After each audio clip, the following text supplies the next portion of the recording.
also a writer, filmmaker, and created the show Susane Lee, which I assume that's what you're talking about, right? Yes, right. Correct. Susane Lee, which is a show that began as a digital series, an online series. Episodes short, or were they like short? Okay. Short webisodes. Yep. I think the longest one was 5 minutes. It was like 2 to 5 minutes. For the and a whole bunch of those. There were a bunch of them. And are you saying that now it's sort of turned into something more than that? Well, now that we finished the web series, we got a lot of people who loved it and were asking about it, and so we're like, oh, so what would the half-hour version look like? So now we developed it for half-hour, and we're at that point of like wanting to get it out there. Like the pilot took a while to get us settled into this is the pilot, and now we're breaking other episodes, so we're almost done with 2 and 3. And when you say done, you mean written, or you guys shot them? Oh no. That would be very costly. Yeah. Okay. So now I see. So Susane Lee, the digital series, which is available, people can watch that currently, and it did very well. You guys were at a variety of festivals, and it's really, really good. And so because of that, like piggybacking Bluetooth off of that, mode. you began sort of the journey to turning it into Connected television show, and you're in the like, we've written some stuff, we're trying to get the right producer, showrunner, I guess. That kind of stuff. Okay, great. Yeah, we've talked a little bit about that here in the community. That's sort of like the big like there are several members that are really fascinated with the whole writing part of Gilmore Girls and just writing part of television. So we've had a lot of discussions about how that works. And Stan Zimmerman, who wrote a couple episodes this season and has already he's going to be coming back on Sunday for another episode. He gave us a little sort of glimpse into the writing world, especially as it pertains to this show and this season. So that's really cool. Yeah, I mean, I was doing that for a while as well. It's kind of the grind of trying to get shows made and whatnot. It's a tough animal. It is. It is. But I encourage everyone to please check out Susane Lee. It's really, really, really great. I'm going to open up the couch and we're going to get some folks up here. And anything that's unclear about what we're doing is going to be answered pretty soon, because I'm going to go into like a little preamble that explains everything. All right. So we are opening the couch right about now. All right. Let's see who we've got. 1, 2, 3, 4, 5, 6, 7. Well, hello. Good evening. Hello. Yay. John, make sure you only do 13. 8, 9. Hold on. I got once again, like what happens is that I hit somebody's, instead it hits their profile instead. So let's hear it. You're at 9. I'm at 9, right? Okay. 9, 10, 11, 12, 13, right? There we go. 13. All right. Hey, We've John, got 13. All right, folks. Hold on one second, Tasha. All right. I'm closing off the couch, but don't you worry. We're opening up. We're going to open it up again at the end of the episode to let everyone who was not able to grab a seat this time on again. So please don't leave us. Oh, my dog. Whose dog? Welcome, My dog. Susane. Dogs. Hi, thank you. Thanks for having me, guys. Hello, everyone. Hi, Susane. Hi, John. Hello. Thank you for Very coming. well. Hi, Suzanne. I'm Welcome. very excited. Hi. Hey, Tasha, what were you asking? So I have been, as long as it's able to, have been RSVPing, quote unquote, planting my kernels as far in advance as I possibly can. For some reason, it doesn't show that I've planted my kernels for tonight's episode, and I've had like a 16-day streak that I'm about to lose. tonight. And I don't know what to do because why don't you send me a message afterwards, and I can get you fixed with that. Sweet, thank you. All right. Just as an FYI, Suzanne, I have an app that I built for this whole project, and we've got an in-game currency that they're earning for attending events, and we're like tipping each other. And we're gonna have an auction later in the summer where I'm gonna auction off a bunch of the tchotchke that I collected over those years of Gilmore Girls. And we're just doing a bunch of like goofy little things that are really fun, and kind of trying to build this up into something that's even bigger than Gilmore Girls itself, which is, you know, sort of a platform for fans to come together around the shows that they love, watch them together, talk about them. We'll probably go into another show right now. The app has a new feature that I added, polls. And so one of the polls was kind of gauging interest in what's the next show that we'll watch together. It's looking like it's a neck and neck between Veronica Mars and Lost currently. Oh, wow. You know what? Veronica Mars is not one I've never seen an episode. That would be very fascinating to start, because that's one I am not familiar with. Yeah, if we do Veronica Mars, I probably won't miss out, because if I miss out on one episode of Lost, I will be screwed for the rest of the Right, that is actually true. I've never seen Veronica Mars, so that's actually, you know, I am a Lostie through and through. So I used to blog about the show. I would be I would be a great guide for anyone who wants to watch it with me, because I'll definitely be able to walk through and point things out that people might miss, etc. Whereas with Veronica Mars, you'd be getting like a kind of another version of this watch through, which is, I don't know anything. I know bits and pieces of what it's about, but I don't really know anything about it. Like Gilmore Girls, I really don't know what's coming next. You know, I just know the episodes that I was in, that was about it. Yes. I didn't really watch the show. I'm guessing, did you watch the show? No, I'm kind of like where you were, you know. Yeah. I don't think I've in its entirety watched it from beginning to end. No. Right. Yeah. So that's what we're doing, and that's what what a Veronica Mars watch would be. I also have a good friend who played a pretty important role in the show and might be able to rope him into joining us from time to time.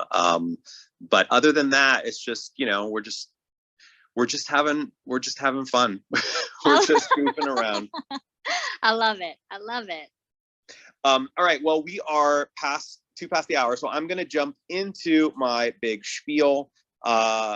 Just as a heads up, Suzanne, and anyone who is joining us for the first time, you want to get your Netflix up, and you want to get episode 12 of season 5 up. This does not look like there is doesn't look like there's no previously on here. So literally just like press play on the episode and then like pause it immediately, so that you just see a picture of Luke in bed and it looks like Lorelai walking out of the bathroom, you know, and just like pause it right there at minute 0, because then we're going to all start it together. That's for anybody else who's joining us as well. Hello, everybody. To all of you who are joining us for the first time, as I mentioned before, this is Reminisce. We're a community of folks who like to watch our favorite television shows together, virtually, but as if we are in the same room, gathered around the same television, passing around boxes of Korean New Year's food amongst one another. The first show that we were watching together is Gilmore Girls. It's a show that I was an actor on, Suzanne was an actor on, but we never actually watched it. And that's what we're doing tonight. We're watching it with fans. I've been doing that for the past several months. I consider myself now an official fan of the show, and it's been a lot of fun. Those who arrive early can grab a seat on what we call the couch, at least in most episodes. Sometimes we put it behind a reservation wall where you have to pay some of that in-game currency that I just mentioned before. But for most nights, just arrive early, raise your hand, and you might be one of those lucky 14, or in this case, 13 that get on the couch. That's this area up top here with 15 of us that have little microphones next to our avatars. That means that we can chat during the episode, as if we were creating a sort of social DVD style commentary track, the kind of tracks that we expect writers and directors and actors to be doing. But in this case, it's fans, the type of folks who sometimes know a lot more about the show than the people who created it.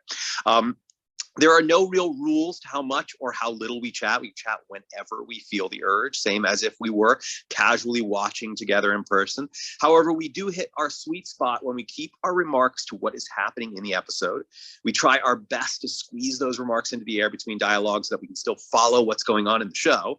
And when we do have longer thoughts or we want to have a conversation, we save those for after the show because we're going to stick around for about 45 minutes afterwards to chat about what we just saw. We always avoid talking about future episodes. I know a few of us have watched this once or twice, but we don't want to spoil those who haven't seen it, like myself, like Susane. We keep the volume on our TV as low as we can and still be able to hear it so that when we speak, others can't hear our episode in the background.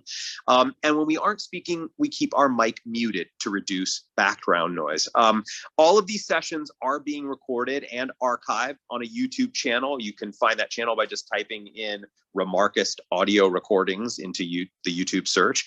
They'll soon be on that Remarcist app that I mentioned.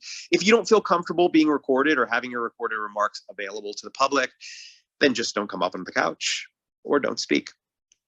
We sometimes do have technical hiccups. If you lose your internet or you get knocked out of the room, no worries, just come back in. You'll be on the couch as you were before. If your episode cuts off and you need to figure out where we are in the episode, there's an easy way to do that. You can get that Remarcist app that I mentioned at reminisce.com. Sign up for an account. You're going to need an account for this. Go into the event calendar and then into the page for this particular event. And you'll see a time code. That's where we are in the episode. If you don't have the app, you don't want to get another social account, totally understandable. You can also find that time code on my Instagram account where I have an Instagram live feed playing. You can find that link to my Instagram by tapping my avatar here in this room, opening up my full profile where you'll see a link to Instagram. It'll take you there, open it up, you'll see the time code. It's about 10 seconds off, so it's not as ideal as the Remarcist app that I mentioned, but it'll get you close enough. I will say though, if you're into that, playing games with us and potentially grabbing some of this tchotchke that I mentioned, we're also collecting digital collectibles in the app that are redeemable for prizes, T-shirts. Some of them will be access passes to special events, including a special live event that I'm going to be doing later this year at the Gilmore Girls Fan Festival, and also digital events that we're hosting here as well that are exclusive to folks who are members of the app. I just recommend it. We've been having a lot of fun. We always skip ahead past the previously on, as I mentioned, but this one doesn't have it previously on, so we're good to go. Started at minute 0. Does anybody have any questions? Hey, John, I noticed that Mike joined the room. I don't know if he just wants to chill out down there, but if you wanted to ask him up, and I'm happy to give up my spot. I can hop down. Sure. Who wants to give him the spot? I can do it. Okay, Yeah. great. So I'm going to ask Mike if he'd like to join us. I don't know if you're in this episode, Mike, but if you'd like to join us, just accept the invite. If you're like, no, I just wanted to lurk, I might pop back out. Don't feel embarrassed to reject the invite. Come on, Mike. Oh no, he it sounds like he is probably just lurking for a bit and he's probably going to leave. So he's rejected the invite. He's rejected us. No problem at all. I just wanted to extend it since yeah, no, I get it. It's great that he popped. Yeah. John, is okay. your internet better? You were having issues yesterday. Yeah, I had the internet people out this morning and we got it all resolved. So we're good now. Do you okay. have Instagram and you recorded it? The recording is up and we're recording. Instagram Live is up. We're there. I'm going into the Remarcist app. Those of you who have done this before know what we're doing next. The new folks, grab your remote, get that thumb on the play button, but don't press it. Don't press it because we're going to all do this at the same time on the count of 3. Is everyone ready? Yes. 1, 2, 3.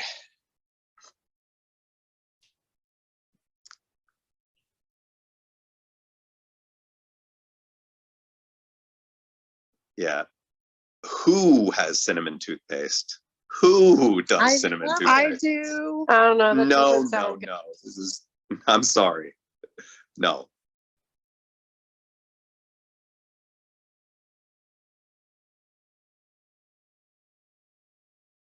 Cinnamon toothpaste would make me feel like I had food in my mouth afterwards.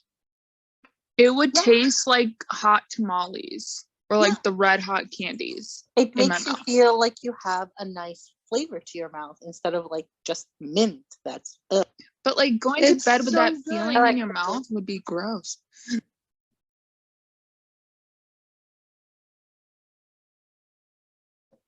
This would be me. I'm just like this. I can sleep anywhere, anytime, anyhow. Just give me the. I'm exactly the same way. I cannot. I have to have the TV on and a light on. I have so much trouble sleeping. It's awful. I admire the people who can sleep anywhere.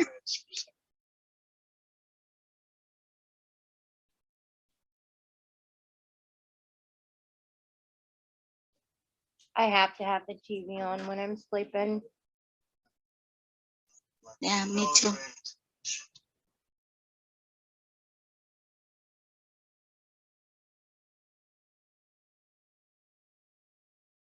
Definitely looks like Luke needs to shave.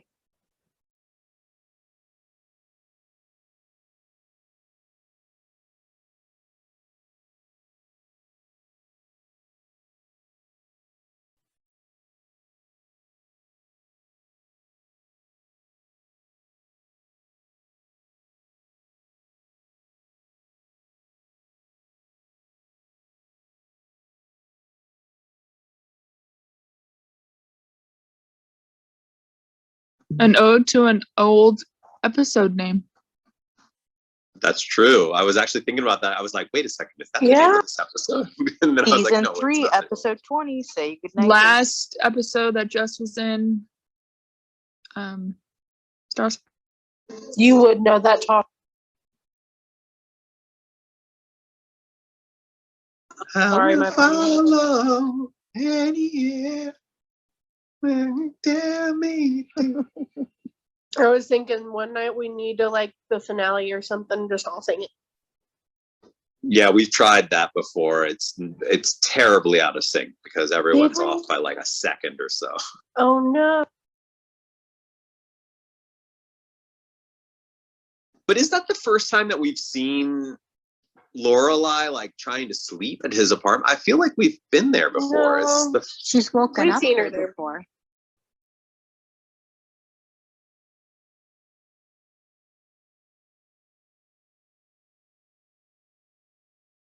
Sebastian. Oh, are we gonna meet Oh, Logan's yeah. dad? Are we meeting Logan's dad today? I don't I actually remember. don't remember. I don't think so, but I don't remember. Not yet. I think it's in like 2 or 3 episodes. I love seeing Doyle freak out over it. No, I think he was originally in this episode, but it got Man, Nikki knows all. what if Logan's dad is a real douche? ball buster. John could not think of a nice word for that. You Yeah, I had will to be- single I did- cards. I'd try and keep it clean, but yeah, ball bust. That might change my feelings about Logan. Susane Lee on the cards. Oh yeah, Suzanne. Yay!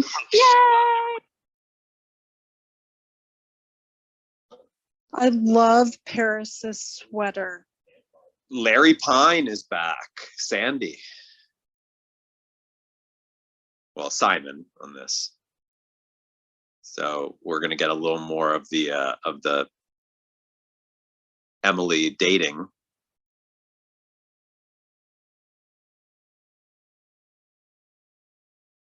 Don't make assumptions, John.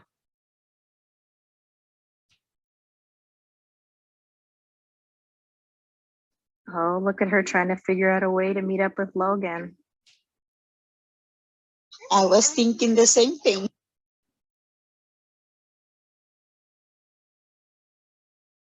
Sure, bye.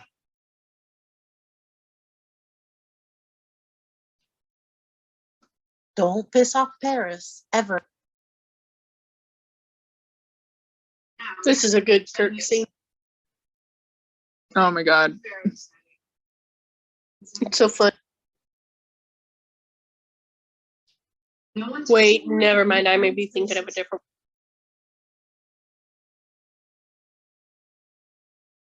That's it. This does not age well. Yeah, I was thinking of Bracebridge. I don't know why I thought it was.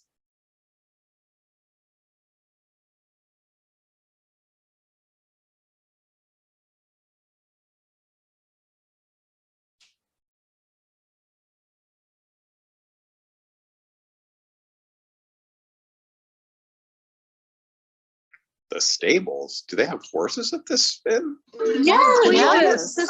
Where have you been? So then, I did not the know horse that was in the either. end during There's the. horses. The one horse has a deviated septum, just like you, John. Oh yeah. No, this was the one I was thinking of. Cletus and Desdemona.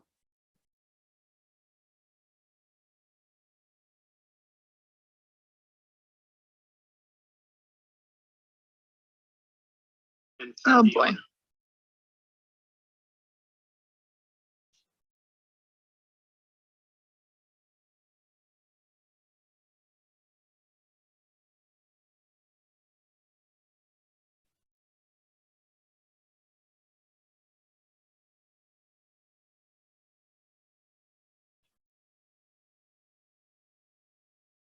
He checks the list and checks it.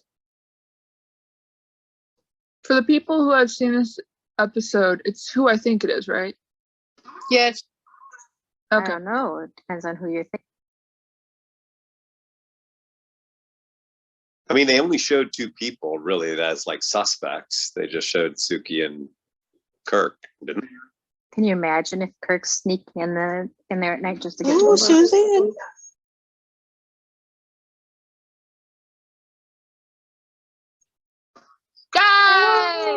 Yay!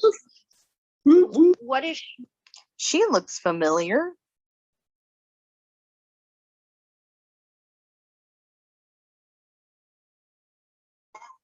I love the scenes of them together.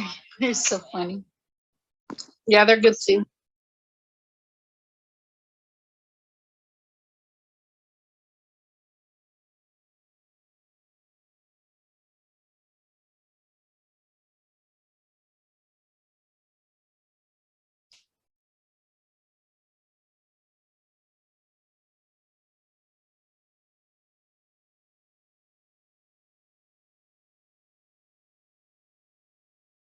I remember Love the that sarcasm line. there. I deliver. It made Oh my gosh, that was so funny. There's some really good ones here. Definitely. This Monte Cristo sandwich came back to the menu. Oh, look at the. Good point, man. That's right. Oh yeah, when We redid the menu for Nicole to add the salad. Oh, Nikki, you're Nikki, I really think you have your muffled. finger over the mic. Didn't Rory and Lane protest about the Monte Cristo sandwich when they got the new menus? Yes. Yeah. Yeah, because he added Yeah. all the salads for Nicole. Check out Brian's sweater. It's all traditional wintry looking. John, do you I know, find it reminds Ollie me. track-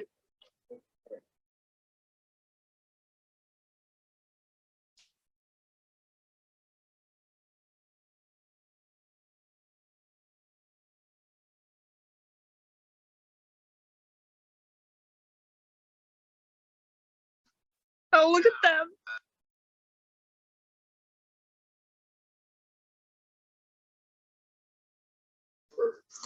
I have a hair appointment. Oh my God.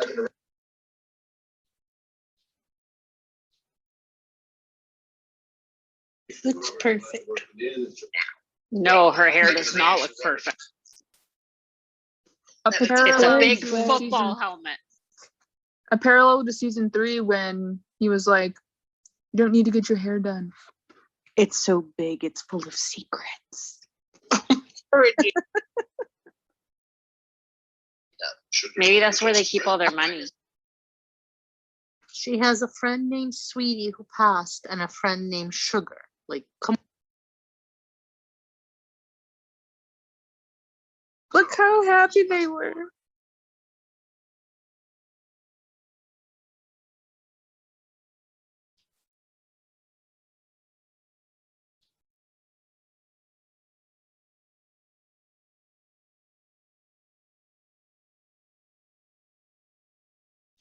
She's so flustered.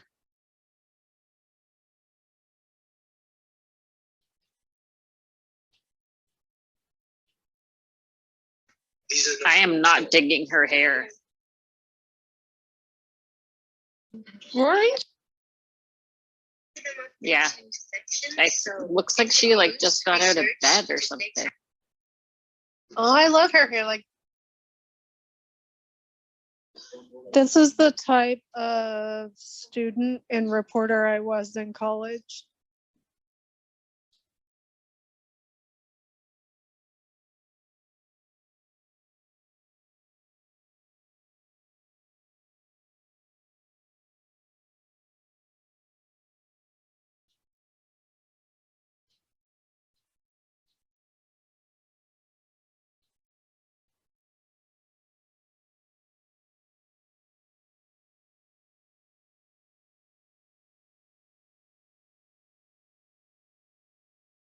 This is interesting.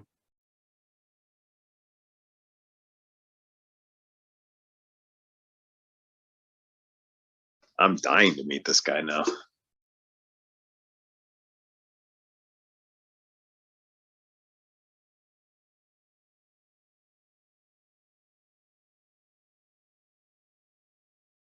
She's so nervous. She likes him.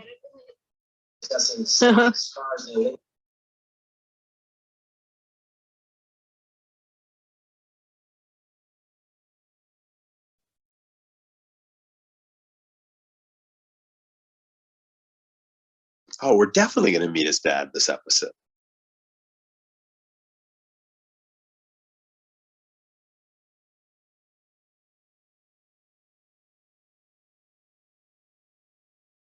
Okay. Awkward.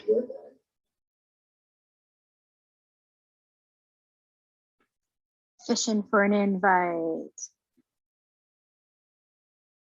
She's so crushing. Yeah, she likes this guy, clearly. I can't blame her. Poor Marty. She really does look different without her glasses. I love this Lane. It's so cute. I love Lane too here in this episode. I love this scene from beginning to end.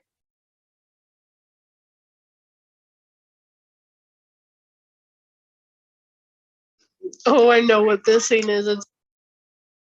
I love that. Yeah, I love.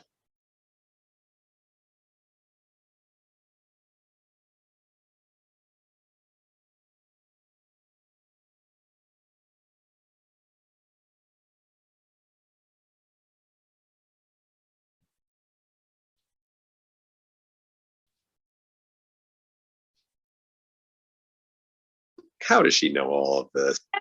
Exactly. I was just like, Wait, what? Where did that come from?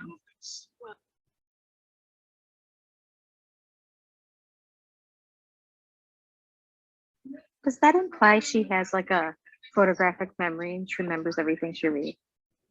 Bouncy. I think it implies that she was just that bored.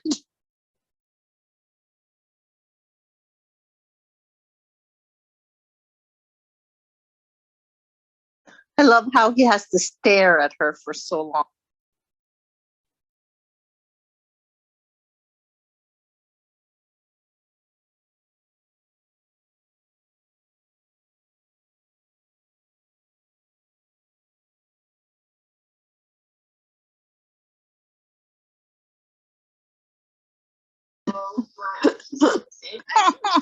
my face without being impeded by foreign plastic objects. But you're the first smart girl I've ever gone out with, and the glasses are a big part of that. Well, my IQ's still the same. Contacts don't change that. But you lose that.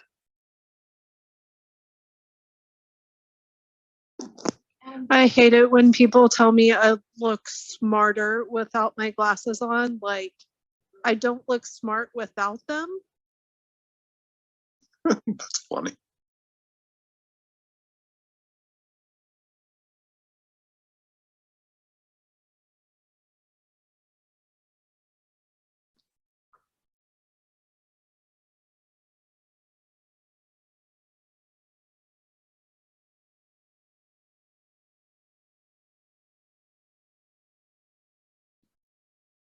Suzanne, were those real glasses that you were wearing, by the way? How about Maurice? They were not mine.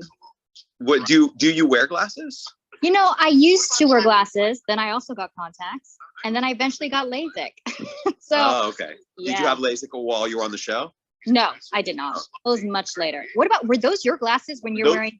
Those were my real glasses. Oh, By the wow. way, yeah, I actually gave them to the show because they needed them to stay in the props, and so I got a new pair Wow. of glasses. I was like, they actually look really good. I was like, I bet you they're his own.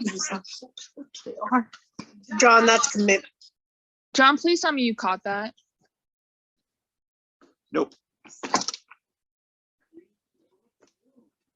Richard just found out that Emily went on a date. Yep.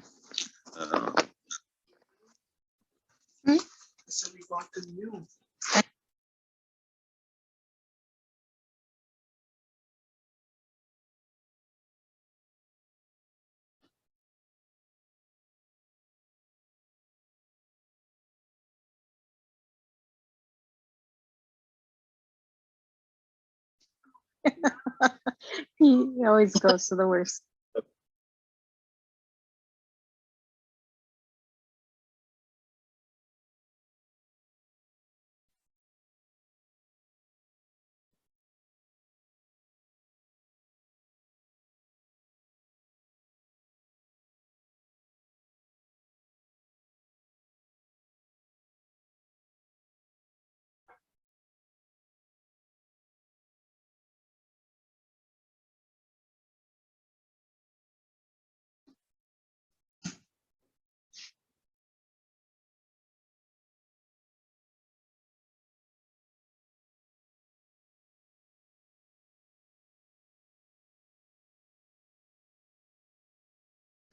I love that he just wants to work for free. Oh, that sounds like Kurt.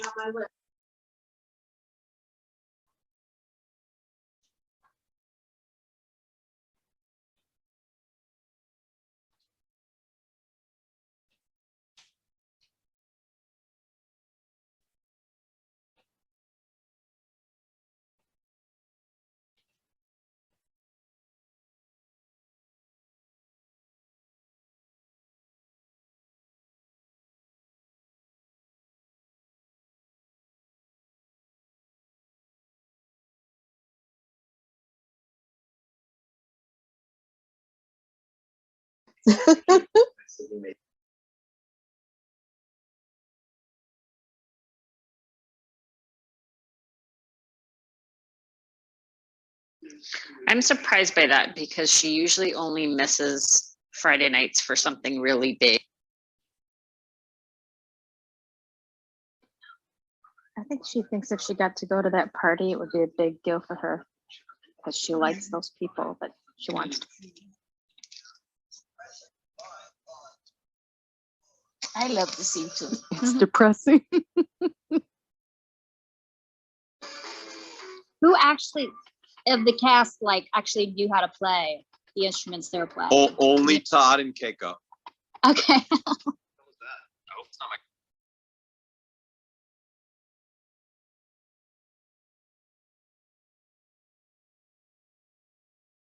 Wow, they really made that winter look right there. Yeah,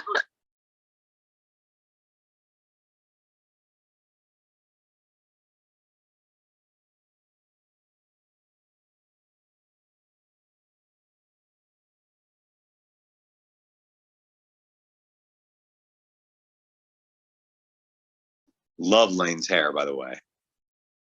It's so good. There's mama, you have Beautiful, so 800 sleek.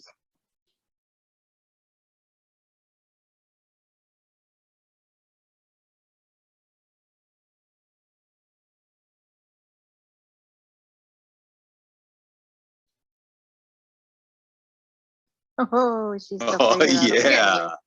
And so it She got her began. way. And so it began.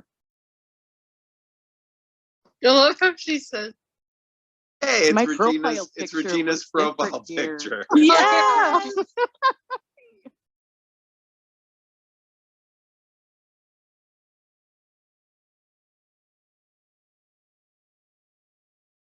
Oh, John. Oh my God. Oh, joy. Research on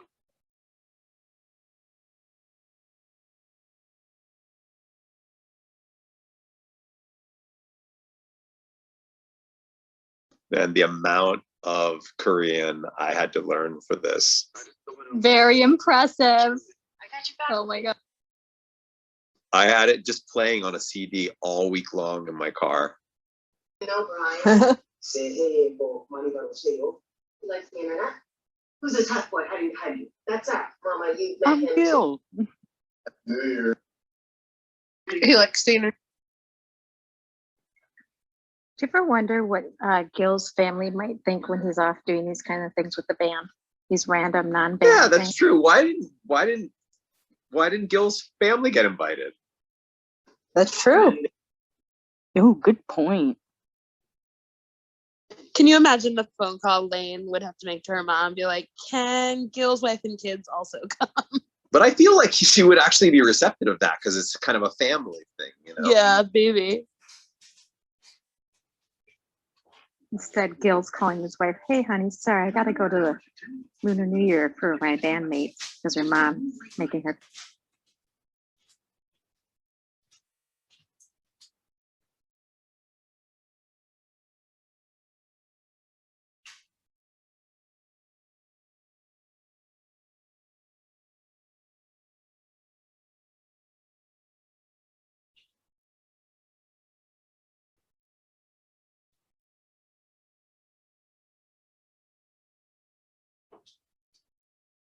Diana, how many winter coats does Lorelai actually have?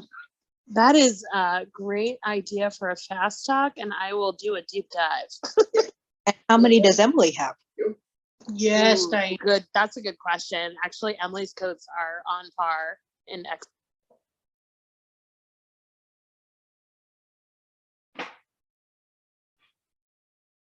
Oh, Richard jealous. This is fun. Ooh, jealousy. You think they could go together? I know. I always wondered that why they didn't just drive together for this.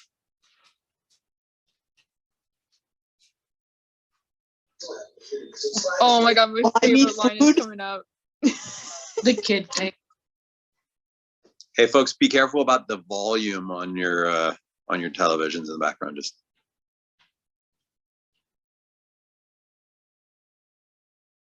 I ate way too much of this food. I was like trying to figure out. Oh, that's Chop Check. Oh wow. I'm barely remembering this. Be right back. I just remember eating a ton that night. I love that. That kid is so adorable. Keeping it down there. Imagine Gil's kids going against that kid.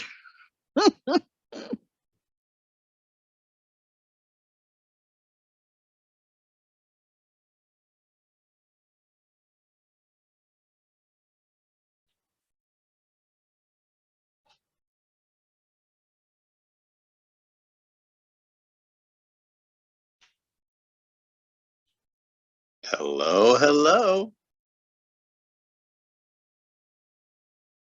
Can I get up? Yes. It's a Korean Oh culture. my God, here we go. Thanks. What's the Yay. point? Should retire to my room and sleep. No, Careful of the volume, Suzanne. I think it's Team Brian for the win. That was so adorable. I loved it. Oh my gosh. You guys are so young. So cute. Wait, Suzanne, if you don't mind me asking, how old were you when you filmed that? Oh man, I think I was in my 20s. Yeah, that was kind of we were all sort of in our 20s around that Yeah. time. Oh, here, I almost forgot. You know.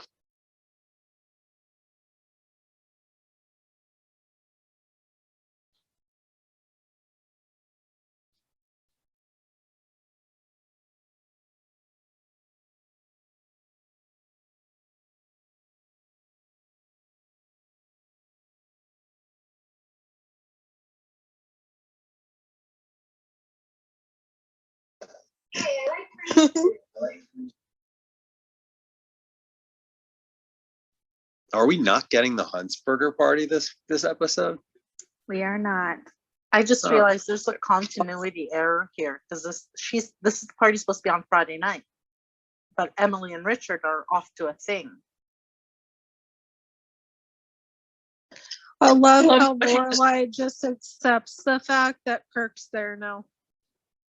Maybe it's Thursday, Mary. But Rory told Lorelai she might have a thing on day. And Logan. Well, Logan was going to New York for the weekend.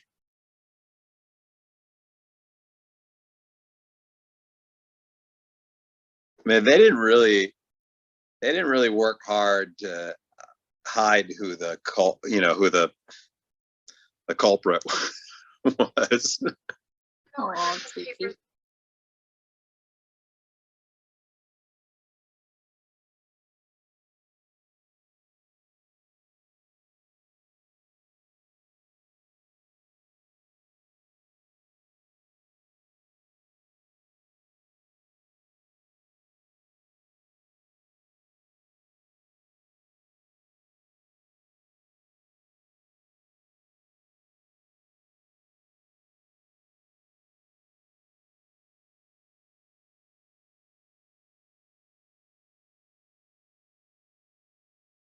Oh, come on, Lorelai.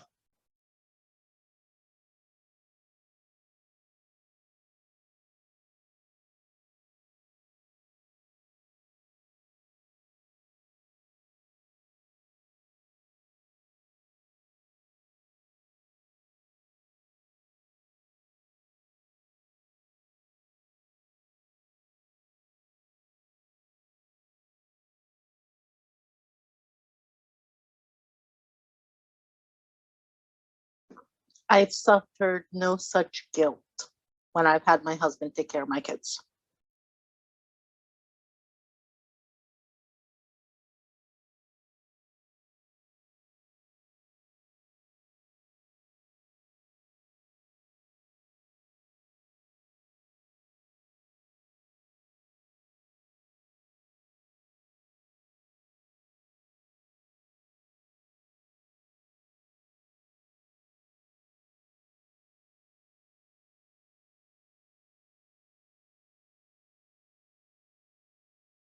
Oh boy. So cute.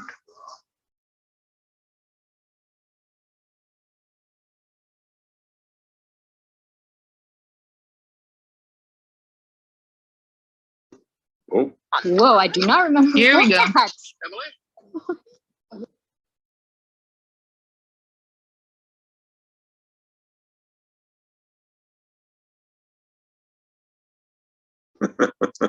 This is awesome.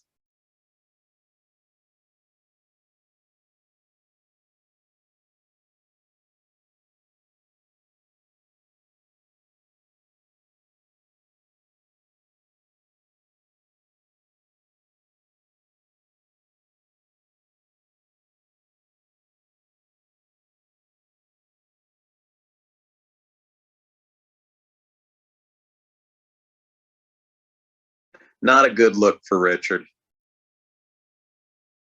Has he ever been jealous before? So maybe he's just not good at it. He is terrible at jealousy.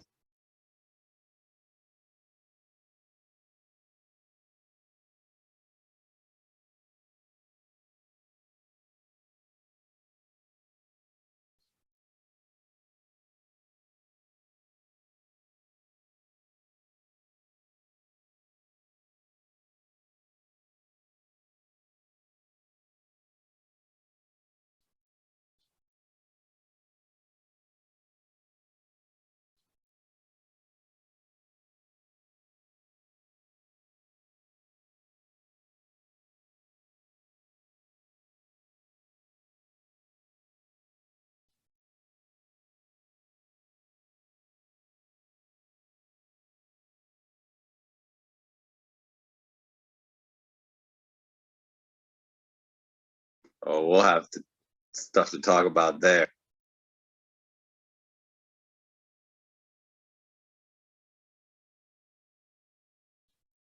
Man, Sebastian loved shooting this scene.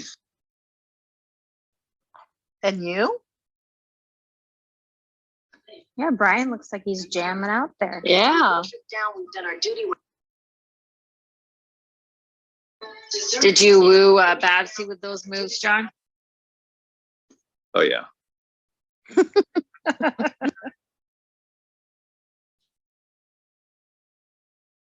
Love how she's staring at him. At you, John.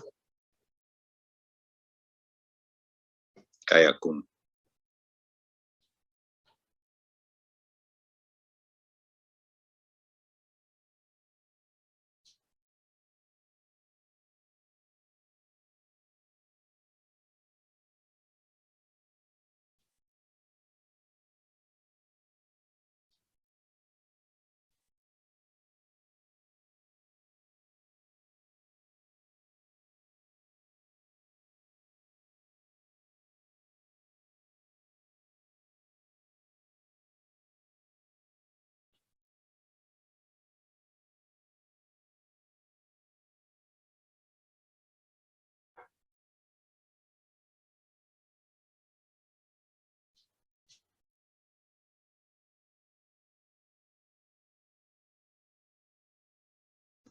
This is a bonding moment we weren't expecting.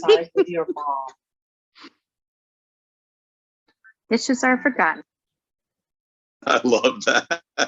That's so good. I love Mrs. King. She's so awesome.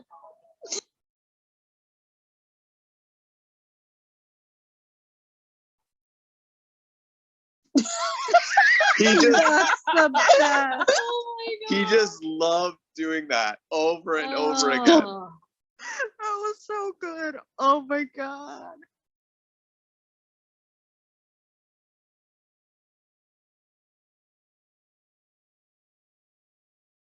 Oh, this is sweet.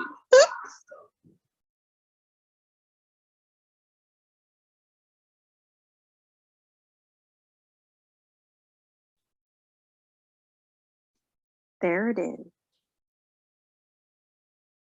Oh. And just like So that. good. That was very sweet.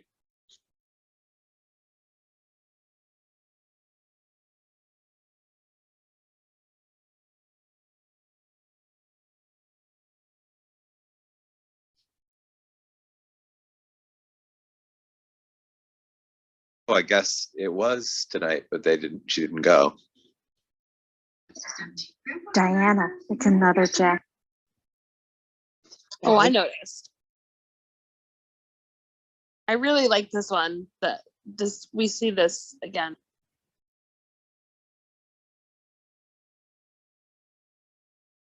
But it's ruined by a tiny scarf.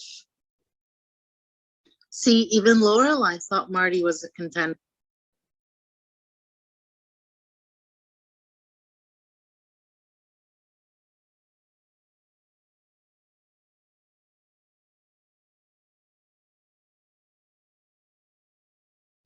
Whoa.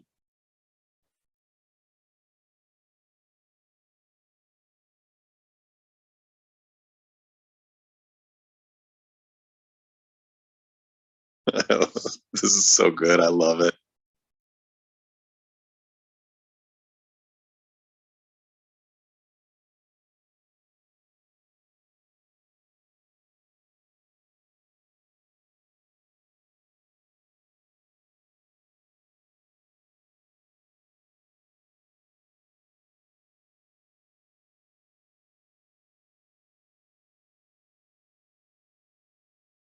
Whoa. Oh god. Yeah. Dang. But Emily Gilmore, get it, girl. That was funny.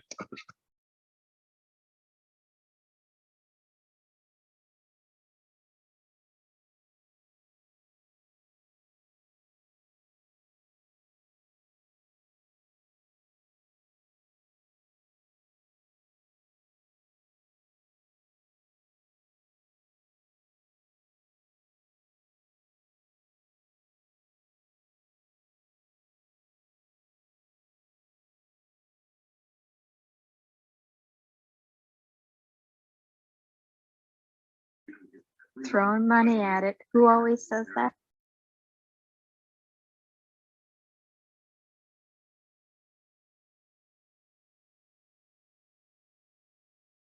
Married a wonderful man. Trading. I love how happy Rory is.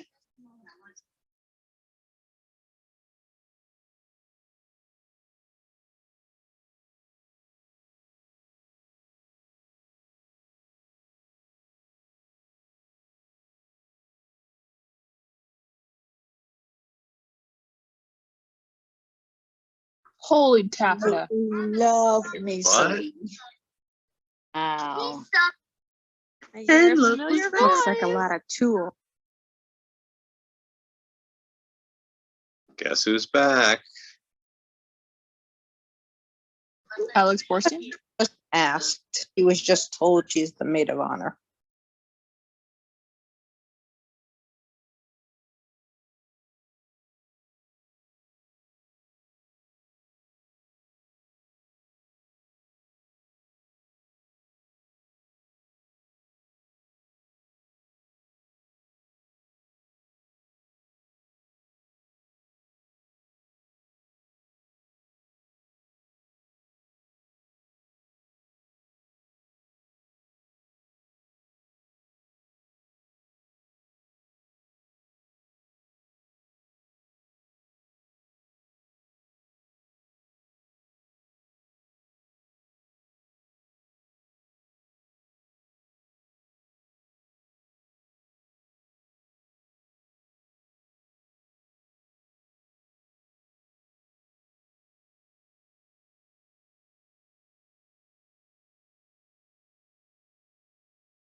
Is anyone on the wrong side of the bed?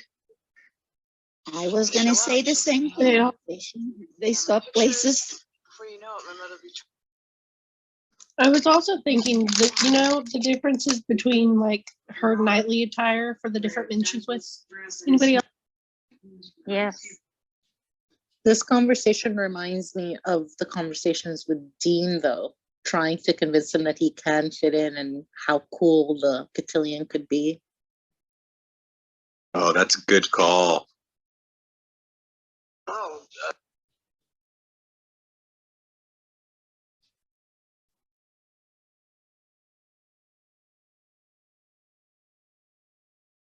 Sometimes I forget how dated the show is, and then they show us a television at the time. Big old box TV. We had one of those. don't.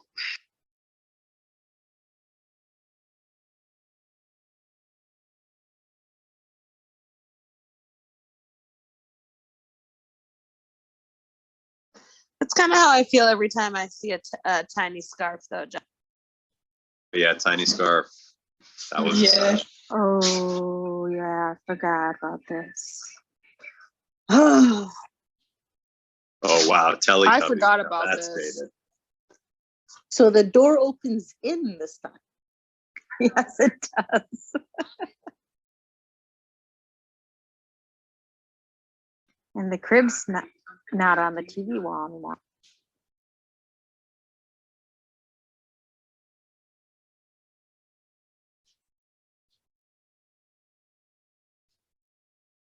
The child.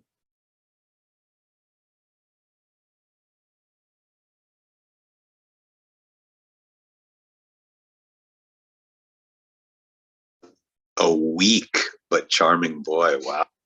No lies detected. The weak part, not the charming. Good breeding and Good comfortable back. breeding. Oh my.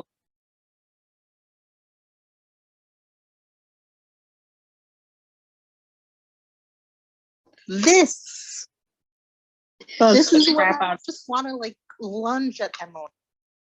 This is what happens when she sees her checking out a wedding dress.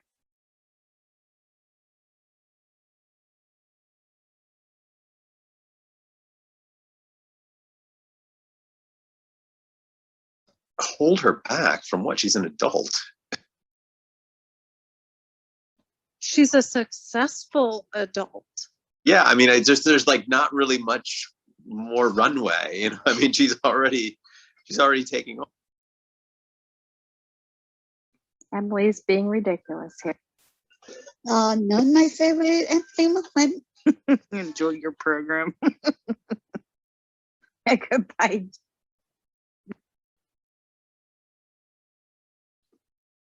So that's an invitation in case you. Yeah, of course. That's No. obvious. Oh, wow. Okay. So that was really weird. That, like, I mean, definitely a terrible look for Emily there at the end, but also just doesn't make any sense. I don't get why she's like, that's the thing that you say about a young person who you're afraid is going to grow up to be somebody that you don't want them to be. Lorelai's already grown up. I don't really get this whole like he's pulling you back. He's not, destined for greatness. What does she imagine? She wants that her back Lorelai- in her level of society. So she figures that if Christopher marries her or gets with her, she can come back to the Emily and Richard level. If she marries Luke, she's going to stay at Stars Hollow, the local girl, and won't be pulled back. It's a class thing. She's That's talking exactly Very it, much. yeah. Got it. Okay, hold on. I'm gonna open up the couch now. We're gonna allow some others to join us up here. We're gonna chat about this episode, what we just saw. We got lots to talk about. And opened couch now. All right, come on up, Suzanne, join if us. you happen to be bored tomorrow and you're just sitting around, maybe you could come and watch another one with us because I love you in the next episode. Oh, I think I might be free. So yes, maybe I'll pop on in. Yeah, yeah, John, this is the reason I could never forgive Emily. Oh, see, this is probably the worst. This is the worst that I've seen her. As Chris. I'm just as a heads up, Suzanne, I'm a huge Emily fan on the show, and this moment was definitely a real bummer. I didn't like that at all. And the rest. But he was also a huge Dean fan, so his judgment cannot always be trusted. Haha. Yeah. True. So where should we start? Who has thoughts on where we? Let's continue with Emily and Christopher. Yeah. Yeah. So the most interesting thing for me there was when she said, "You're weak." I've always thought you as weak. That's like we've talked a lot about the Christopher character, and that's just spot on. I mean, that character is he's just like a jellyfish.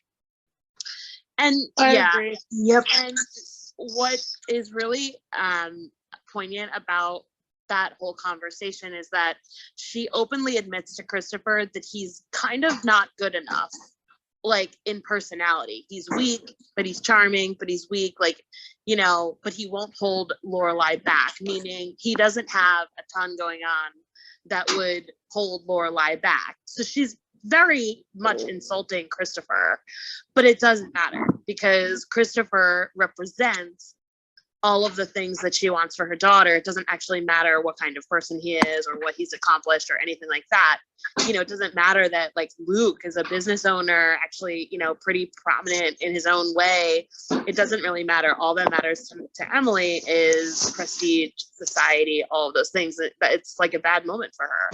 What happened to her? I think saying, also the other day she had said that with Rory, that when she had the all male Yale party, she turned around and said, well, it may be too late for you. It's not too late for Rory. So she had said that she was not going to get involved, or at least made it seem like she wouldn't get involved in that relationship, but she turns around and tries to do it anyway.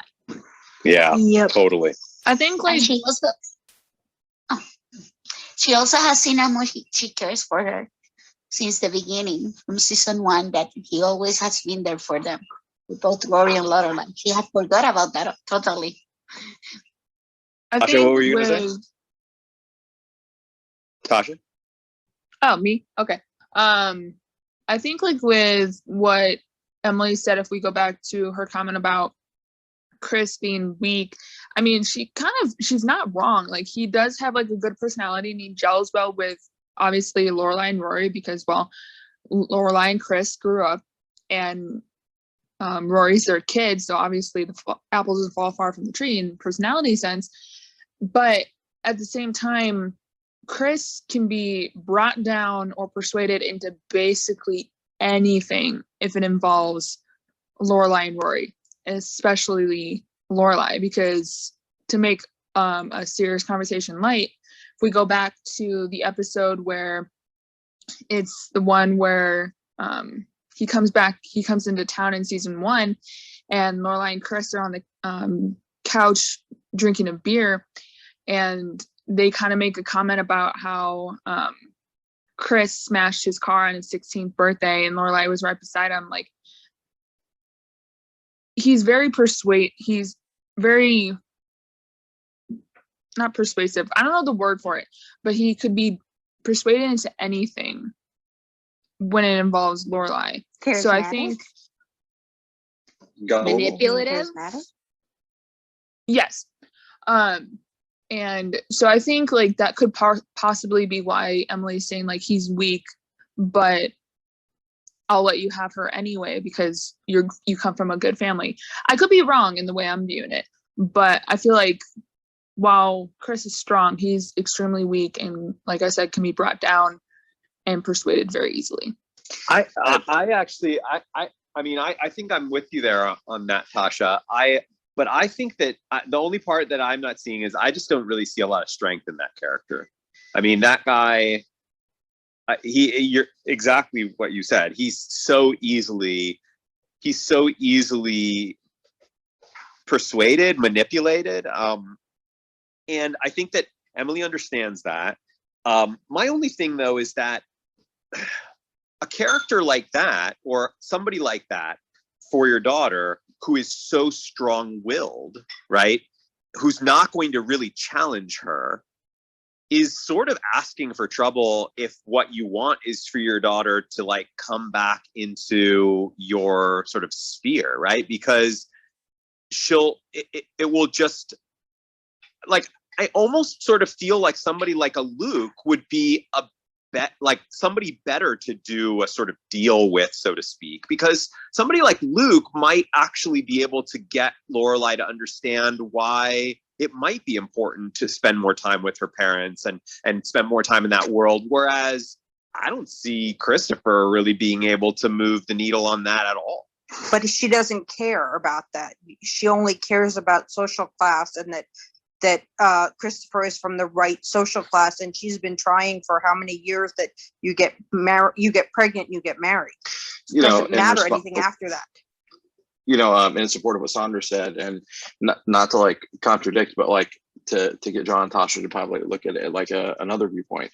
So Emily says, I think you're weak. Well, knowing what we know about Emily, her and Richard being like, it's all about breeding and stuff like that.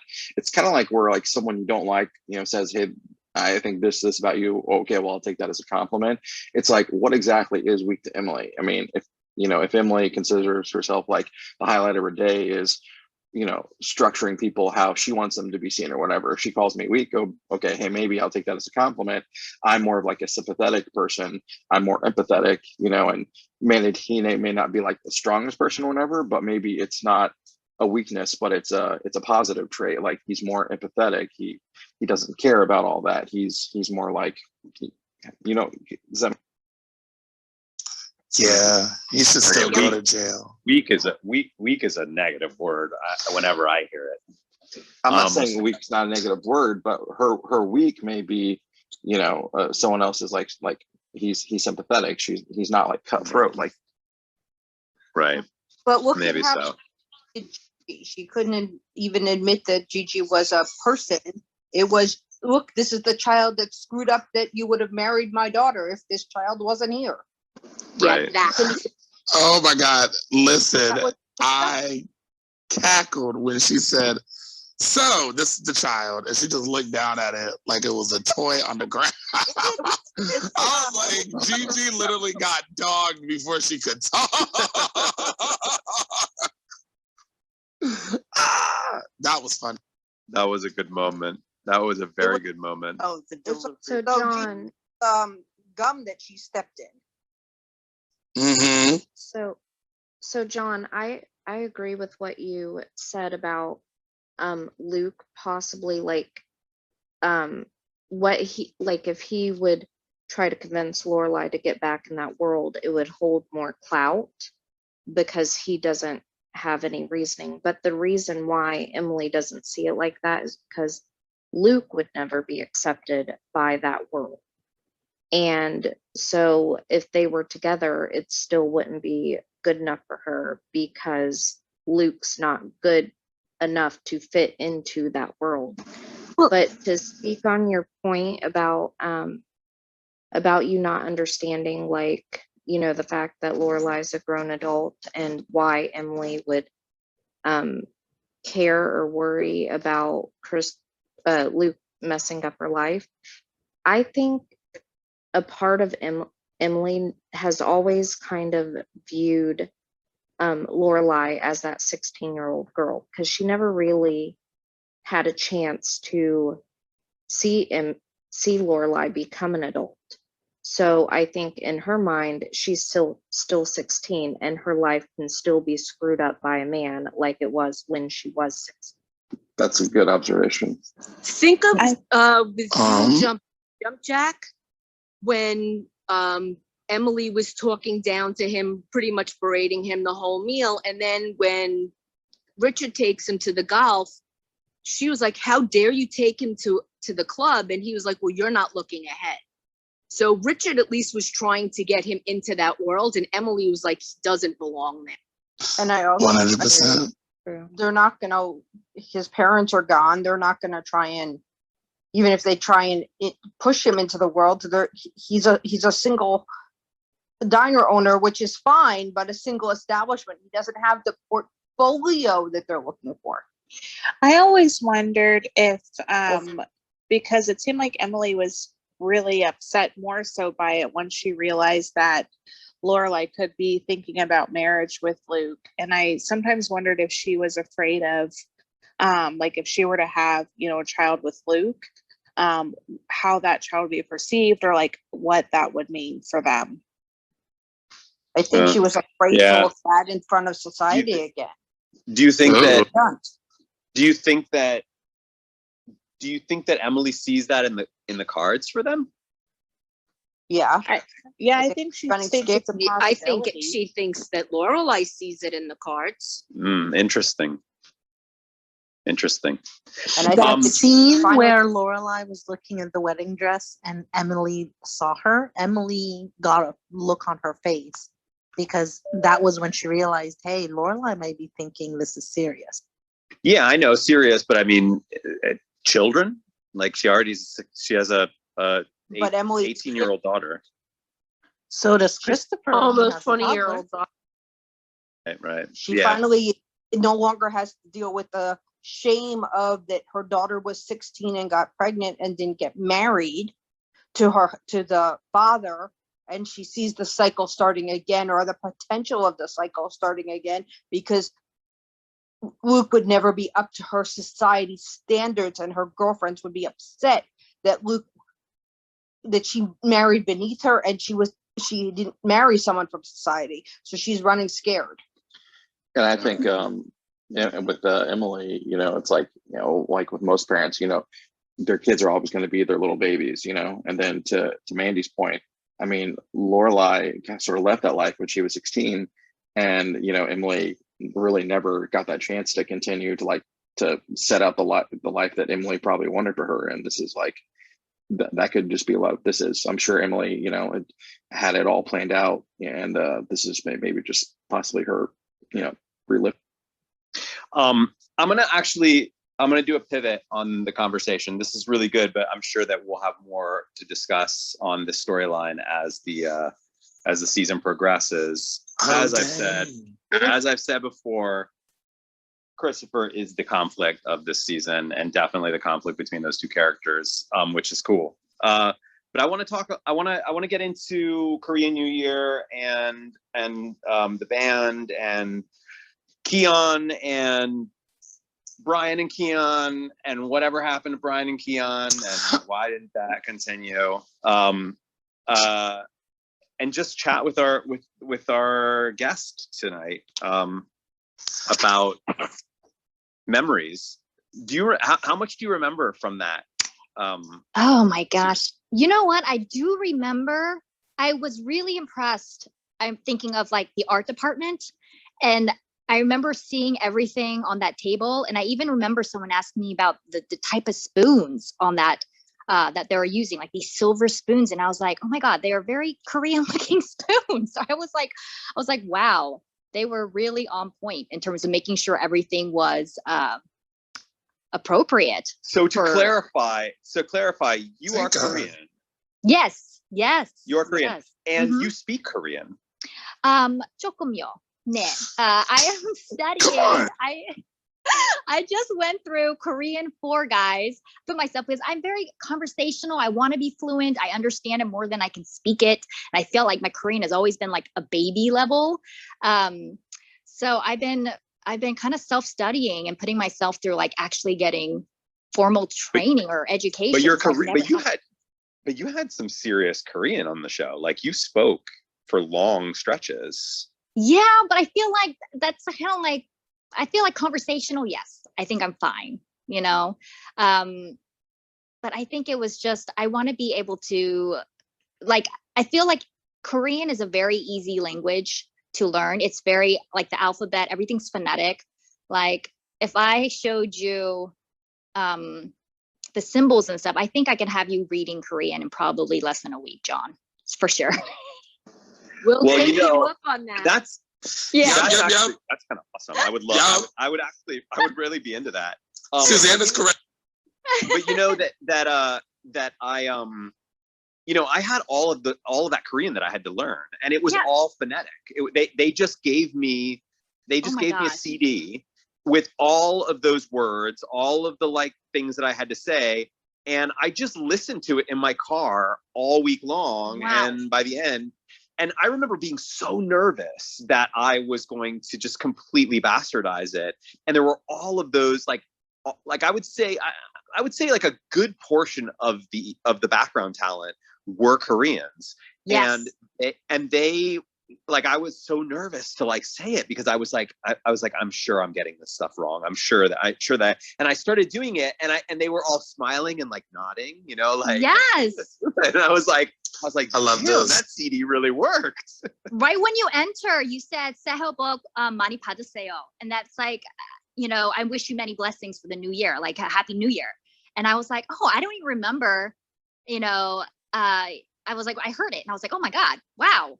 And I had no idea. You just got a CD. That's it. You didn't have like a dialect coach. Or anything. I just got a CD. The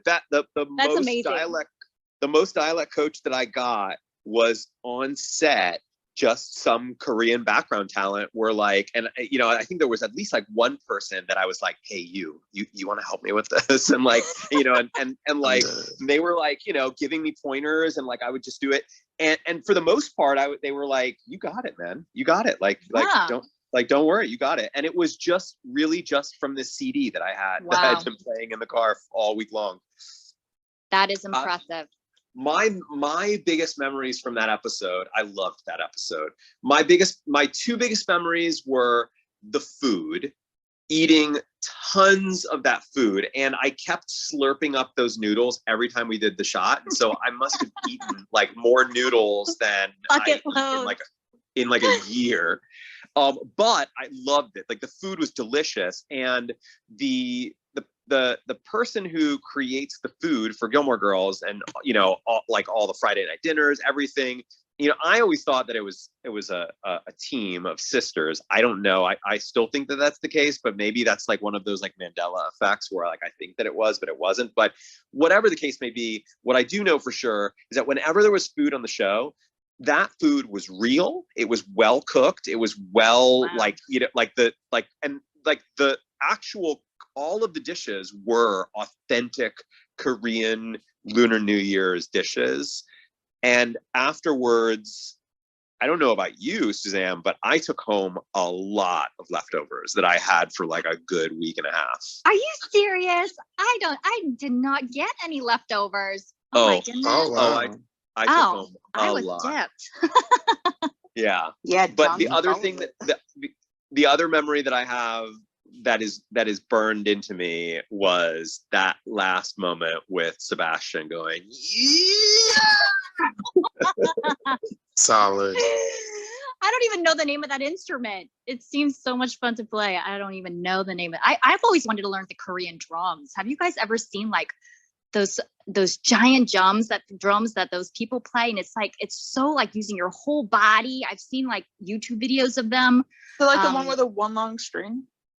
It's like it's like you're standing, and then like people are like drumming, and they're spinning backwards, and it's just like Jonga. I forgot the name of the drum it is called, but it's pretty cool. That would have been cool if we had those in the episode. I could see Brian playing those as well. Yes. That's the first. This is the first Brian and Kyon moment. This is like the sort of the.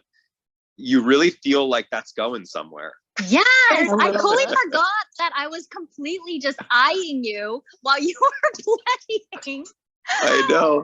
I was like, really trying to wolf down some Korean food. That's right. You while I was dancing, you were eyeing me, and then there was the thing that the moment before where you're smitten by my my knowledge of Korea. Yes. And I feel like that, like, you know, if I didn't know anymore, I would be assuming like, oh my gosh, Brian's getting a girlfriend on the show, and this is going to turn into something. That would have been awesome. Seeing it was the dance move. Our boyfriend and girlfriend, that would be awesome. It's what we all hoped for Brian as well. We all hoped Brian was getting a girlfriend on the show. Yes. I was rooting for them so hard. They're so cute. I would agree. Very adorable. And I definitely think that it was like laying little, you know, little hints that there was definitely something more to come. Is what I was feeling too. Hey, Susane, I was just wondering, for your character, did you have to learn a particular dialect for like where she was originally from for speaking? Yeah, you know, it was really tough because, you know, I don't think I nailed the Korean dialect, to be honest. I really try to listen to my mom because she still has a subtle, like an accent when she speaks. So it was really me trying to really listen to how my mom would say it. And just by the nature of the dialogue, it was so fast. I think it just kind of like, it just I found my own, I had to kind of make my own thing of it. And I kind of did my best attempt, but I don't think it's like 100%. Like if you heard like someone from Korea come over right now and start speaking English. I don't think it definitely would not sound like that. So it was kind of like my twist on it. But yeah, I would not say it's 100% accurate for sure. It was definitely funny. Yeah, the way you deliver the lines. It struck me as like a comic take on yes. the Korean. Thank you. Yeah. I loved it. I was actually thinking today, like, gosh, you know, if they had really taken that, you know, just taken the storyline of Brian and Kyon and just said, like, you know, we're going to keep these two together and we're going to kind of keep coming back, because I feel like, you know, I feel actually, because you're there in season 6, right? Yes. Because you're at the wedding. Yes. And then it's season 7. Season 7, did you come back? No. And did they explain, did you like leave? Did they explain like the character? I mean, I guess that'd be a spoiler. We don't want to do spoilers, but you're just not there in season 7. Right. And I feel like that might not have been the case if Amy had stayed on Amy and Dan had stayed on the show. It's quite possible. I think that was the last one, was at the wedding, right? Between, yeah, they kind of like, that was like the wrap up. I felt like it's like, this is how these two, they're going to get together. Yeah, no doubt. I think that's kind of how they kind of finalized it. But yeah, in terms of coming back, there was no word or anything like that. But yeah, who would know? Who knows? Because I was thinking that that it would have been funny. This is just something that hit me today. I was thinking, like, God, it would be kind of funny if in the revival they'd sort of surprise Brian and Kyon have been together ever since they're together. Yeah. And then you start speaking and you have very, very, very light accent, but it's barely there, or even gone completely. Yes. I was thinking by then I have nailed it. You know, I've been here. Right? Yeah. Like you've been there for 15 years and like, and now you just speak like a normal, like just any American, you know, just normal. I think that would have been a hilarious joke. That right? would have been awesome. I love it. Hey guys, time to harvest. John, Zach can't get back in. Yeah, I know. I heard. So John, the Korean instruments, were people just off the side playing those, or how did that work? So they were actually playing. That was like full on real, because that was a big thing, was, you know, and we mentioned this before, the Paladinos they really wanted the music to always sound authentic. So it was always being played no matter what. Even if I wasn't playing it, there was somebody in the room off camera playing it. So in the scenes where we're playing the band, you know, the band stuff in the apartment, all real. Like Dave Rogalski was there playing for me off camera. And the same thing for the Korean New Year thing. Those were real Korean musicians that they had, that they hired, that could play those instruments, all sitting around. And Sebastian got that big instrument and he was taught how to play it. He was taught like how to play it, you know, like just, I don't think it was very, very complicated what he had to do, but that's why I said, like, he loved it. He just loved it. I remember he was so into it. He was so into like learning that thing. And when he does that, he also just loved doing that final thing at the end. We did that a few times, and I remember every time we did it, like everyone just like busted out laughing. Did they show him? Did they show him that day of shooting, or do you know if he got any like hands-on time before that? I can't say for sure, but my memory is that they gave it to him day of, and he was kind of like, and my sense is that maybe even he may not have even. They might not have even known that he was going to play it, and that it was sort of like, oh no, it would have been in the script. That's a good question. Now that I think about it, it would have been in the script, and because it was in the script, they would have almost definitely like told him about the instrument or told him that he was playing it, and maybe gotten the instrument to him? That's a good question. Gosh, I wish that we'd get him on and ask him that, because now I'm starting to think that that's the case, that he was given the instrument, because we were always given that. Like, Todd's a musician. Todd played the guitar, but he was always given like whatever we had to learn, he would have to learn it. He would learn it, in the week before. So they were really good about giving us what we needed. Definitely for me, I mean, I wasn't playing, but I would have to make the fingering on my guitar look real. So they would always give me everything that I would need to actually like kind of airplay it. They gave me the CD with Korean dialogue. So I would imagine that they gave him that, actually. For your guitar parts, did you have a friend that knew how to play and could help you, or? No, Dave Rogalski, who Helen Pye's husband. You remember Helen Pye, right? Oh, yes. Yeah, so Helen Pye's husband, Dave Rogalski, who the character of Dave Rogalski is actually inspired by, he was always there on set, and he always would play the guitar that I was playing, or the guitar that Sebastian was playing, and he also would help me in between episodes. There were times where I would go over to his house and he would help me with the chord progressions, and there were times when he would just like help me there on set. He was a real he was the most helpful person in getting it to look as authentic as possible. And even at like when we did when we not did the revival, yes, for the revival, but also we did this thing at ATX television festival a couple years before the revival, where we played a secret show that. Oh my God, are you serious? Yeah, live? Yeah, we played. Yeah, Really? live. It was a full on secret. It was a full-on secret show in Austin. We all went for this like big panel that they had, and the creators of the festival wanted to do a secret show during the festival, and so it was at some little parking lot somewhere there in Austin, and people didn't know about it. We got there early and started rehearsing, and then some folks were walking past and they saw us, and then word started spreading around the festival that was happening, and then they just dropped it 5 minutes before. There's a secret show, Hep Alien playing at this location. People were jumping in cabs, racing to get over there. And there has to be video of that. There is. It's on YouTube. It's on YouTube. It's awesome. I'll send it to you. I'll send it to you. It's super cool.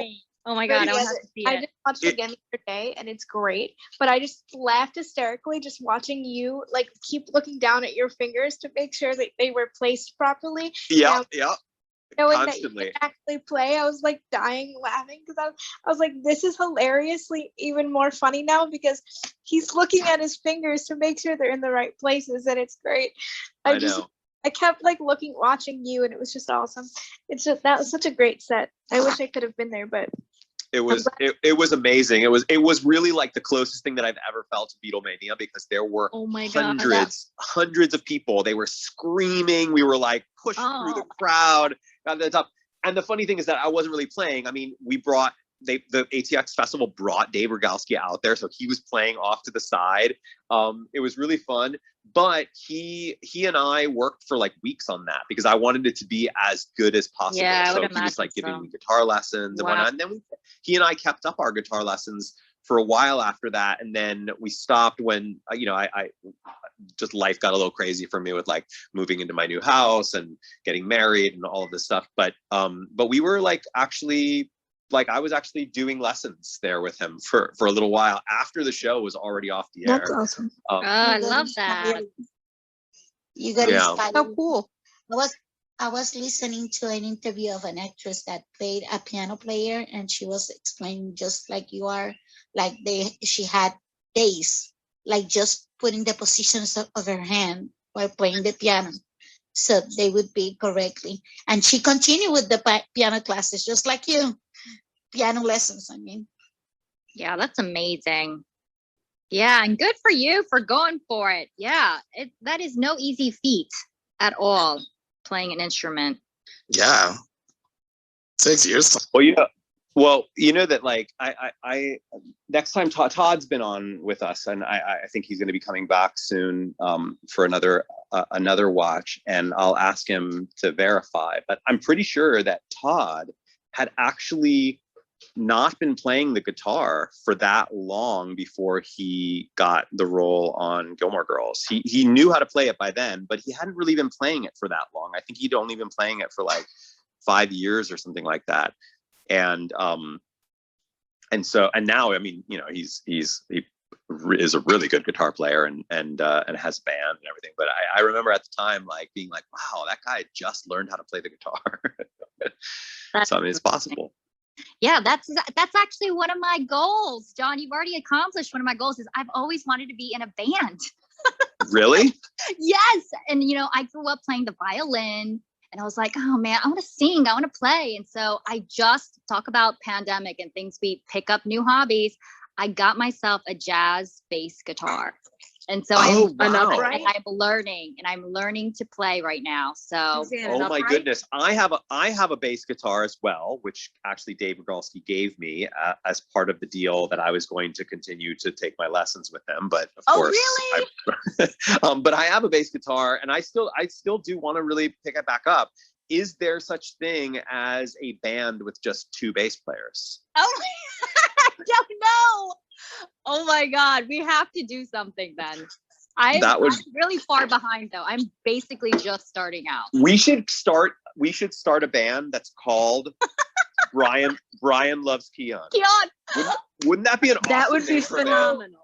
My God. And we both play bass guitar. We both play the bass. We both play the bass. Please do that. That is amazing. Let's go. I'll send you my son. You could have a third bassist. Oh my God. Maybe you can have Keiko and Todd be guest musicians in your band. Yes. Oh you can make a lot of noise. Let's try to That go would be funny to very get fun. Sebastian up in that. For real. I would donate. All right, I gotta keep practicing. It's super fun though. I really do like the bass. There's something like, it's almost like the drums. It's like there's something about it that is just, I just love it. Really cool. It's a primal instrument. Yes, I think that's what it is. So Susane, did you eat as much food on the show as John obviously did? Because he's always telling us about all the food. You know, I was thinking about that. Now I kind of remember just looking at him and being like, wow, he's really eating a lot of it. Because if the camera, you know, you can tell when the camera's on you, and it was really focused on their shot. And I do remember thinking, wow, he's going for it. You know, he is not shy. He's gonna burn out probably. It's called method acting. Yes, it was very method, and I was impressed. I was like, oh man, I hope he didn't have much to eat before this shot. How about Luke No, Steiner, I mean, though? I think that was like a real too. Yeah. That was a real trend for me, is that whenever there was food on set, the first shot, I would always like eat it with gusto, you know, like really like get into it. And then the second shot, and then they're like, cut, okay, back to one. And then they would like take the plate away from me, bring a new one, put it down in front of me. And I'm like, okay. And then the second shot, I would be like, still trying to do it with gusto, you know. By shot 10, I'm like trying to shovel it into my mouth with the same gusto that I did in the first one, and like fully getting sick. Isn't that a thing? Isn't that called like an actor's bite? Oh, I think so. Yes. You can sometimes see it like when people are like talking and dining and eating, and they're like barely eating, and it's like, well, I think it's because they have a lot of dialogue coming ahead. But it's tough. But I understand why people need the spit bucket, as they would call it. Yeah, they always used to ask me if I wanted to use the spit bucket, and I would always tell them, no, this food is delicious. I'm gonna eat it. You know, like, you know, by the end, I'm like, oh my God, that was a terrible idea. Yeah, I think it was like I did a McDonald's commercial, and it was like this super, I don't know, a mixed smoothie or something super sweet, syrupy, and I did gusto in the beginning, but then after a while, it's just like, oh, maybe I can just kind of like slowly slurp it up. They're like, we need to see the air bubbles. We need to see it traveling up the straw. And I was like, oh no. Yeah, I was really sick after that. But yeah, they wouldn't give you a spit bucket? You do, but that first sip, it needs to be like like it's going down. Like, you know what I mean? Like you have to like goodness. swallow and see the bubbles, and then They really like seeing people swallow. Yeah. Oh God. Goodness, Carl. Dirty. Dirty. I don't know why y'all being nasty. Carl. Suzanne, I have a question to you. Yes. So is this is gonna sound silly, but is this the first time like viewing yourself on screen during your Gilmore Girls run, or have you done that a couple times before? Like watch like myself. watching yourself back.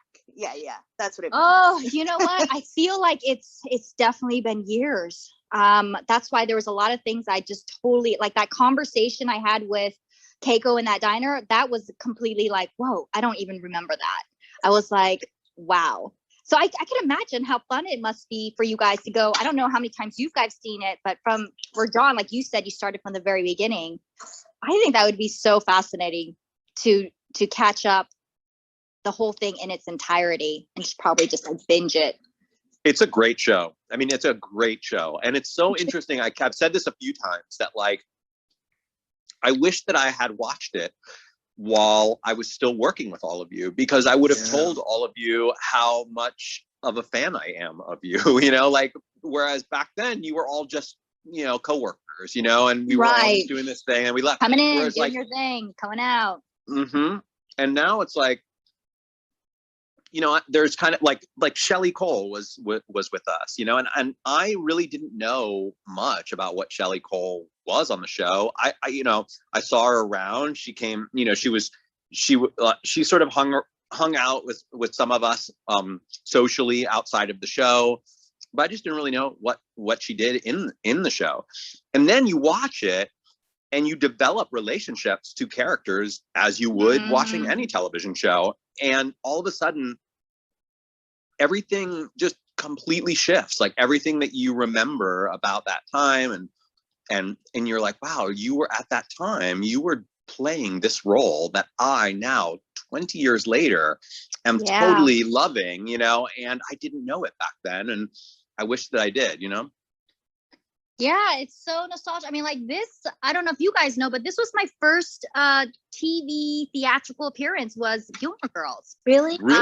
Yeah, like right before that, I got SAG eligible because I did a Sprint commercial, and this was the next gig was the recurring on Gilmore Girls, and I was like, oh my God, this is amazing, because by then I felt like everyone was such. I came in season 5, right? I think it was 5. Yeah. Oh, no. 5, 6, you came in just season 4. Oh, 4. Right? Okay, Right? 4. Yes, 4. End of 4. Yeah. End of Okay, end of 4. And I do remember it felt like it was like such a tight set.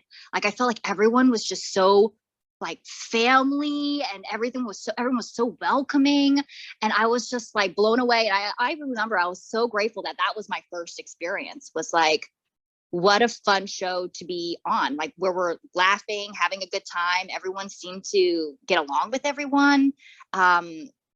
It was an awesome experience. Yeah, it was my first TV gig for sure.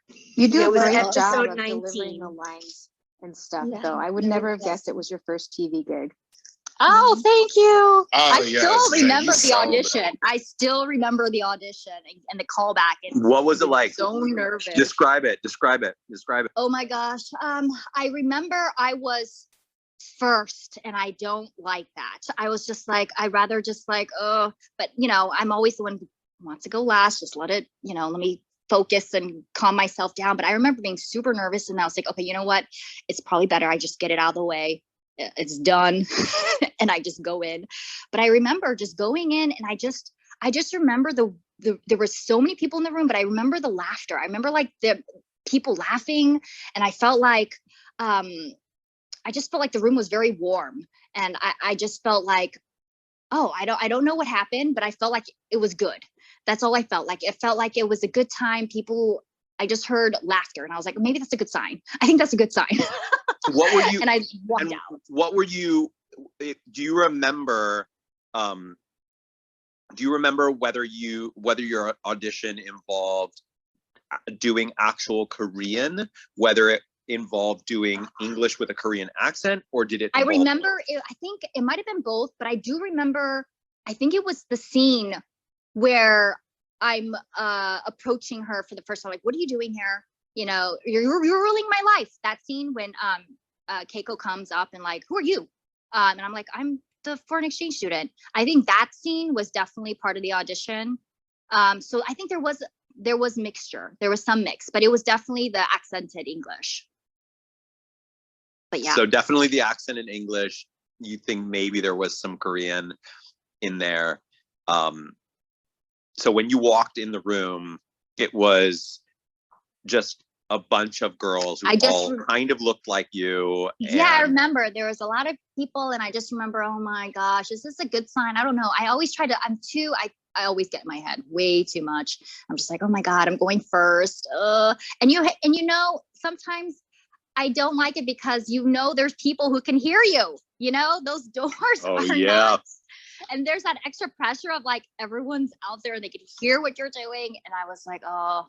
Yeah, that's one of the things about going first or going early that really stinks, because you know that everybody out there is hearing what you're doing, and they're hearing any of the things that you're doing poorly or things that you're doing well that is getting a good response, and they're using that to adjust.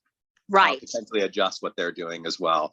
Yeah, I mean, just in general, the audition process is just, it is, I don't know how you feel about it, but personally, I mean, I don't act anymore, but when I did, I would say that the audition process is the worst part about being an actor. I agree. And I'm still auditioning, but I have to say, I'm enjoying the self-tape that we are now forced to do, because it's actually takes the pressure off.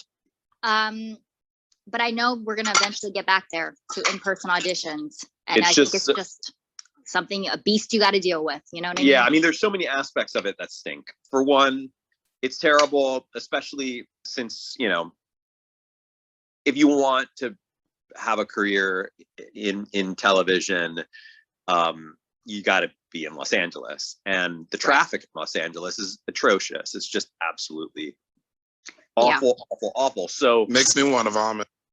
Yeah, so because you know, for the most part, acting is a numbers game. You know, you are just trying to get out there as much as possible, and eventually, you know, if you do enough of them, you eventually get one. You know, and then you can use that to help sort of lower the odds for you getting the next one and the next one and the next one.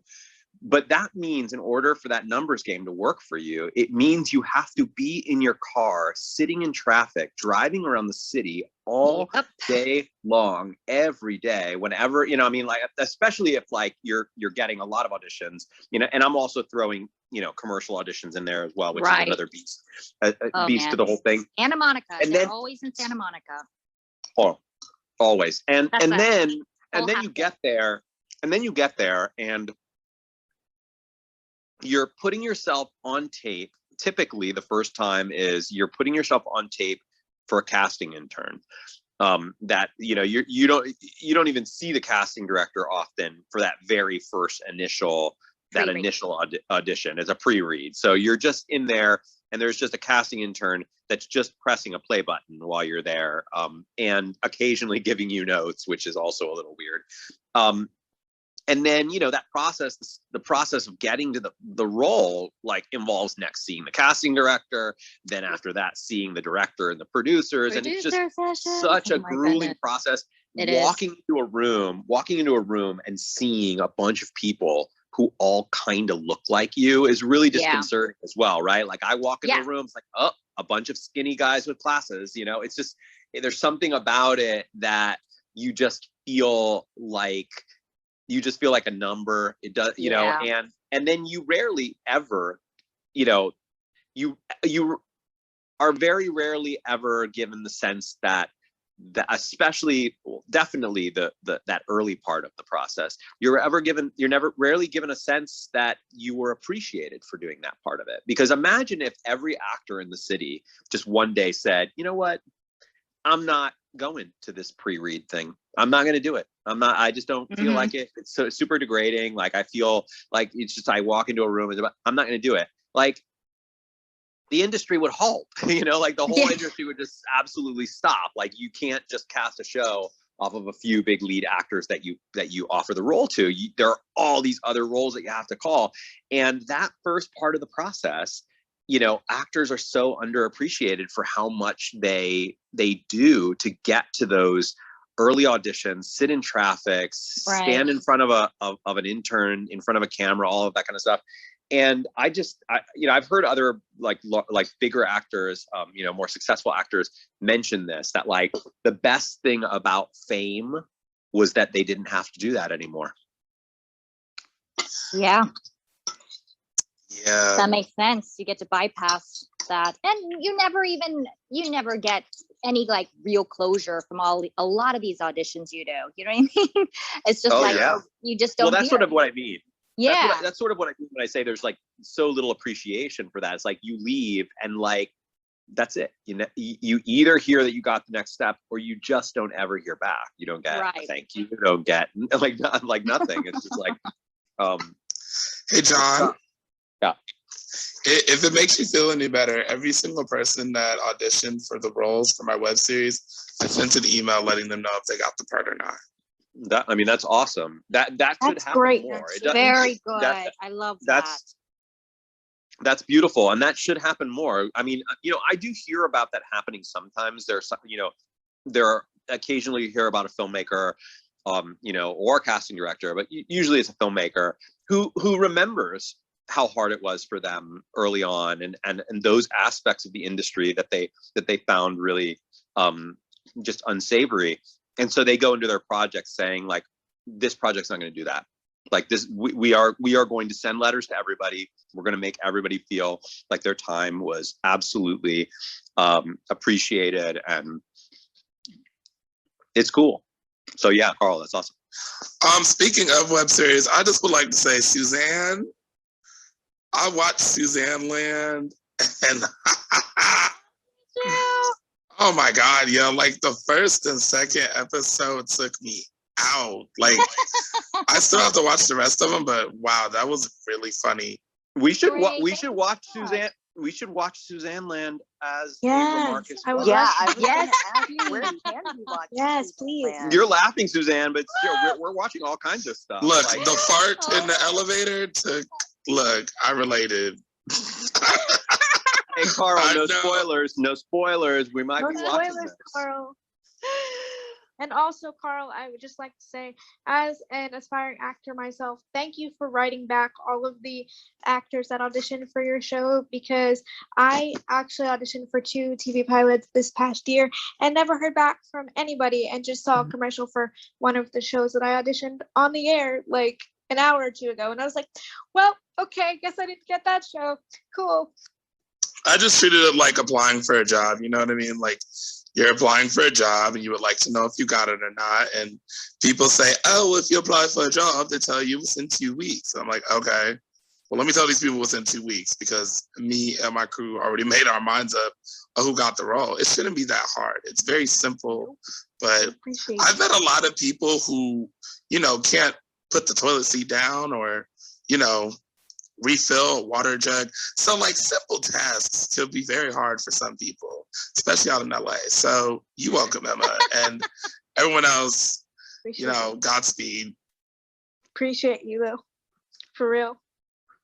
Hey, everybody, we are closing in on ending tonight's episode. If anybody else has something that they want to share or ask Susane about, let me know. Otherwise, I'm going to actually hop off here in a sec. We're back tomorrow.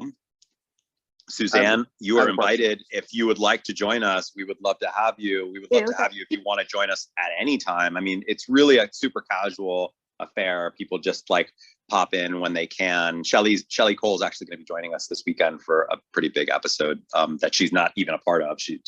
Her character actually left the show a while back. Right.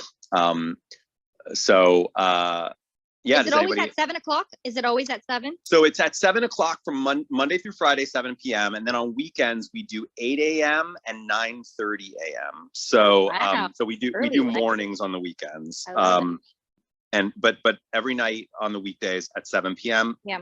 occasionally there's a difference, but like occasionally there'll be something special that'll like maybe a double feature, and we'll start like the first one at 5 p.m. or 5:30, and then the next one at 7. Like all that stuff is in the calendar, which is in our Remarcus app. If you want to check that out, you can check. You don't even need to get the app. If you want to just go to remarcus.com, you can. The calendar is available for anybody to look at. But yeah, usually at 7 p.m. and tomorrow is actually the 100th episode of the series, episode 13 of season 5. Mark the 100th episode. Did you come to the 100th episode 100th episode party? No, I don't think so. No. You Really? are in the episode for a little bit though. You are in the episode. Oh, so am I? that would be Oh my, surprising. you know, my memory. I didn't You barely remember- do you remember ever- the scene I was in today. Do you remember any parties that you went to for Gilmore Girls? Not really. No. Really? I do kind of remember getting a sweat, like a scarf at one of the events. Oh, so you Gilmore did go Girls, to an event. yeah, I must have gone to something. I don't remember what it was. Well, the season or the 100th episode party, you'd remember it because the whole theme was like this gambling night. There were all these like gambling tables, craps tables. No, I would remember that. Oh, so it was hosted by Jason Digger Styles. It had that kind of vibe to it. No. Just a little scooper. Yes. All right. Well, Susane, thank you. Thank you guys for having Thank you so me. much. Thank you for joining us. Thank you so much for being here. Super freaking Thank cool. you. And like I said, tomorrow. come back. You know, if you have time tomorrow, we'd love to have you. Or this weekend. I mean, this weekend's actually, like I said, is going to be big. Sean Gunn's going to be there on Saturday morning for an episode that he did, and then on Sunday morning, there's this Pulp Fiction episode that we're doing, and there's like 5 people who are like Alan, Nick, Stan Zimmerman.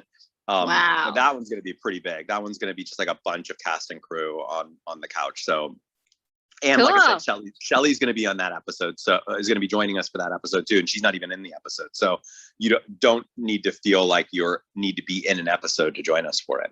Love it. Cool. Thank you so much. Thank All you. right. Thank you for joining us. All right, everybody. I'll see you tomorrow at 7 p.m. Hey, Tom. Thanks for coming. Thanks so much. Bye, everyone. Guys. Thanks, guys. Bye, John.